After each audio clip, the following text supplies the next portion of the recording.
প্ৰাগ নিউজৰ বাতৰিৰ ওপৰত প্ৰচাৰিত বাতৰিৰ ওপৰত তেখেতে যেতিয়া এপিল কৰিছিলে আমাৰ মুখ্যমন্ত্ৰী ডাঙৰীয়াৰ অফিচৰ পৰাও এই কথাটো দৃষ্টিগোচৰ হৈছিলে। মুখ্যমন্ত্ৰী ডাঙৰীয়াও তেখেতে নিৰ্দেশ দিছিলে যে এবাৰ কি প্ৰব্লেমটো এবাৰ চাব লাগে, আৰু মই নিজে মোৰ যোগাযোগ কৰিছিলোঁ, এছেম্বলিৰ কাৰণে আহিব পৰা নাছিলোঁ, আজি আহি উপস্থিত হ'লোহি।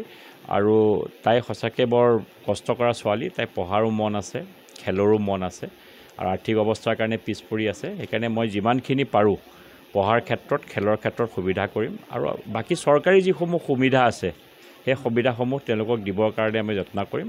তাই আশা কৰিছোঁ আহিবলগীয়া দিনত যিখিনি পাৰা যায় বহৰমপুৰ সমষ্টিৰ, অকল তাইৰ কথাই নহয়, বহৰমপুৰ সমষ্টিৰ যিসমূহ ছাত্ৰ ছাত্ৰীয়ে আৰ্থিক অভাৱত পঢ়া শুনাৰ ক্ষেত্ৰত কষ্ট পাইছে, মই প্ৰত্যেকজনলৈকে গৈছোঁ। চৰকাৰৰ প্ৰতিটো আঁচনি এইবাৰ কলেজৰ এডমিশ্যন ফিজ ফ্ৰী, কলেজত এডমিশ্যন নালাগে, স্কুলত এডমিশ্যন নালাগে। সেইকাৰণে মই নাভাবোঁ এইবাৰ পঢ়াৰ ক্ষেত্ৰত চৰকাৰৰ যিখিনি খুব অগ্ৰণী আঁচনি আছে সেই আঁচনিসমূহে পঢ়াৰ ক্ষেত্ৰত ল'ৰা ছোৱালীক অসমত কেতিয়াও আৰ্থিক অভাৱত পঢ়াৰ ক্ষেত্ৰত ল'ৰা ছোৱালী পিছ পৰি নাথাকে। যদি কৰিশ্মাই ভালকৈ তাই ভাল খেলে, তাই এতিয়া কোনটো খেলত তাই দৌৰিব বিচাৰিছে, দৌৰিবৰ কাৰণে আমি ইয়াত কৈছোঁ আমাৰ যি লোকেল আমাৰ ষ্টেডিয়াম আছে বহৰমপুৰ ষ্টেডিয়ামত তাই অকণমান আমি কোচ লৈ পেলাই কৰক, আৰু যদি ভৱিষ্যতে তাই ভালকৈ খেলে ডেফিনেটলি আগলৈ যাব, তেতিয়াতো আৰু চৰকাৰেও এটেনশ্যন দিব, আমি আছোৱেই।